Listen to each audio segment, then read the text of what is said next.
প্রথমত ঈদ উপলক্ষে সরকার নিজে অনেকগুলো ব্যবস্থা আগাম নিয়েছেন। অনেক পণ্যের আপনার ভ্যাট কমিয়েছেন, ট্যারিফ কমিশন থেকে আপনারা পাবেন, ডিউটি ট্যাক্স কমিয়েছেন, এবং এর কারণে আমরা পেপারেও দেখেছি, প্রথম আলোতেও দেখেছি, এখানে প্রচুর পণ্য এখন আমাদের চট্টগ্রামে খাতুনগঞ্জ সহ অন্যরা এসেছে, কিছু পাইপলাইনে আছে। এগুলো হলো সুসংবাদ এবং আমদানিকারক বেড়েছে, আপনার পণ্যের অ্যাভেলেবিলিটি দেখা যাচ্ছে।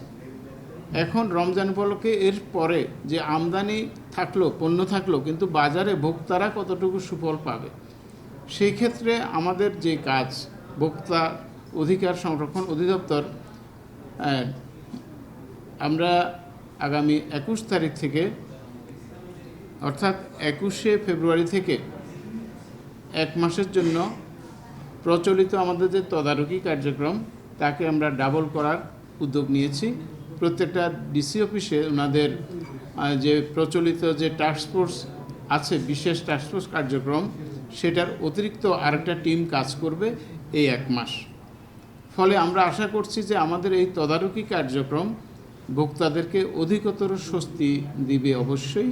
একই সাথে জেলা পর্যায়গুলোতে আমাদের যে নিয়মিত তদারকি আছে, সেগুলোকে আমরা আমাদের আয়ত্তের মধ্যে, আমাদের এখতিয়ারের মধ্যে কিভাবে বর্ধিত করা যায় আমরা সিরিয়াসলি ভাবছি। যেমন ঢাকাতে আগে ছিল 6টা টিম কাজ করত, আগামী 21 তারিখ থেকে 10টা টিম কাজ করবে। এর সাথে আমরা স্থানীয় যে ব্যক্তি, সুশীল সমাজের অংশকে যুক্ত করব। ক্যাব আছে, কনজিউমার্স অ্যাসোসিয়েশন অফ বাংলাদেশ, তাদের প্রতিনিধিত্বে যুক্ত করব, প্রোভাইডেড আমাদের সামর্থ্য থাকতে হবে। এই দুটাকে সমন্বয় করে করব।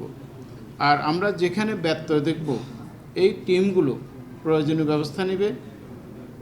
অন্যদেরকে শুধরাতে হলে কারোর বিরুদ্ধে কঠোর হতে হয়, না হলে হয় না।